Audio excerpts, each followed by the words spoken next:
আউযু বিল্লাহি মিনাশ শাইতানির রাজিম। বিসমিল্লাহির রহমানির রহিম। রহমান ও রাহিম আল্লাহ তাআলার নামে।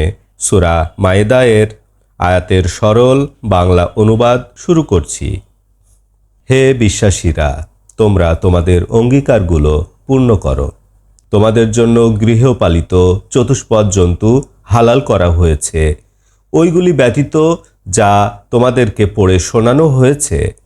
তোমরা এহরাম অবস্থায় শিকার হালাল মনে করবে না, আল্লাহ যা ইচ্ছা আদেশ করেন। হে ঈমানদারগণ, তোমরা বৈধ গণ্য করো না আল্লাহর নিদর্শনগুলি, বৈধ গণ্য করো না সম্মানিত মাসগুলি, বৈধ গণ্য করো না কুরবানির পশুগুলি, বৈধ মনে করো না গলায় দোয়াল পরানো পশুগুলি, বৈধ মনে করো না মসজিদে হারামে আশ্রয় গ্রহণকারীদেরকে, যারা আল্লাহর অনুগ্রহ এবং সন্তুষ্টি লাভের চেষ্টা করছে। যখন তোমরা এহরাম সমাপ্ত করে হালাল হও, তখন তোমরা শিকার করতে পারো। কোনো জাতির প্রতি বিদ্বেষ তোমাদেরকে যেন সীমালঙ্ঘনে উদ্বুদ্ধ না করে, কারণ তারা তোমাদেরকে মসজিদে হারাম থেকে বাধা দিয়েছিল। নেকি এবং পরহেজগারির কাজে একে অপরকে সহযোগিতা করো। পাপ এবং সীমালঙ্ঘনের কাজে একে অপরকে সহযোগিতা করো না। আল্লাহকে ভয় করো, আল্লাহ কঠিন শাস্তিদাতা। নিষিদ্ধ করা হয়েছে তোমাদের উপর মৃত জন্তু এবং রক্ত এবং শূকরের গোশত এবং যা আল্লাহ ছাড়া অন্য নামে জবে করা হয়, এবং শ্বাসরুদ্ধ করে যে প্রাণী হত্যা করা হয়, এবং পিটিয়ে যে প্রাণী মারা হয়, উপর থেকে পড়ে গিয়ে যে প্রাণী মারা যায়, এবং হিংস্র পশুতে যা খেয়েছে। বরং তোমরা যদি জবে করতে সক্ষম হও এবং স্থাপিত পাথরের উপর যা জবে করা হয়, এবং যা তোমরা জোয়ার তীরের সাহায্যে বন্টন করো, ইহা সব তোমাদের অন্যায় অপকর্ম। আজ তোমাদের দিন সম্পর্কে কাফেররা নিরাশ হয়েছে। তোমরা তাদেরকে ভয় করো না, আমাকে ভয় করো।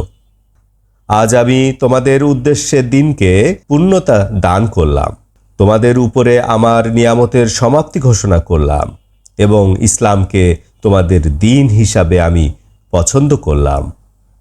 অতঃপর যে ক্ষুধার জ্বালায় অস্থির হয়, পাপ করার ইচ্ছা নয়, নিশ্চয় আল্লাহ তাআলা ক্ষমাশীল, দয়াবান।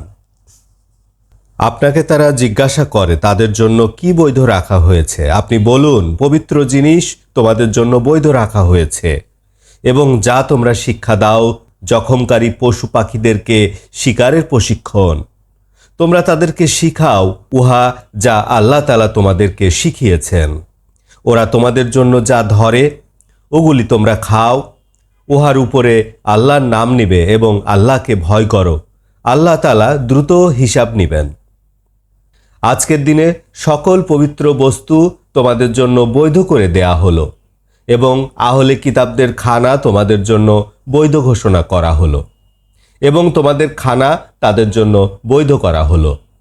এবং মুসলিম মহিলাদের মধ্যে যারা চরিত্রবতী, তোমাদের পূর্বের আহলে কিতাবদের মধ্যে যারা চরিত্রবতী, যখন তোমরা তাদের মোহরানা দিবে, বিবাহ বন্ধনে আবদ্ধ হওয়ার উদ্দেশ্যে, বীর্যপাতের উদ্দেশ্যে নয়, এবং গোপন বন্ধু হিসাবে গ্রহণ করার জন্যও নয়। এবং যারা ঈমানের সাথে কুফরি করে, তাদের নেক আমল ঝরে যায়, এবং পরকালে সে ক্ষতিগ্রস্তদের মধ্যে সামিল হবে। হে ঈমানদারগণ, যখন তোমরা নামাজে দাঁড়াতে চাও, তাহলে তোমাদের মুখমণ্ডল ধুয়ে নাও, এবং তোমাদের দুহাত ধুয়ে নাও কনুই পর্যন্ত। তোমাদের মাথা মাসে করো, এবং তোমাদের পা ধুয়ে নাও গোস পর্যন্ত। তোমরা যতবার অপবিত্র হবে ততবার পবিত্রতা অর্জন করবে।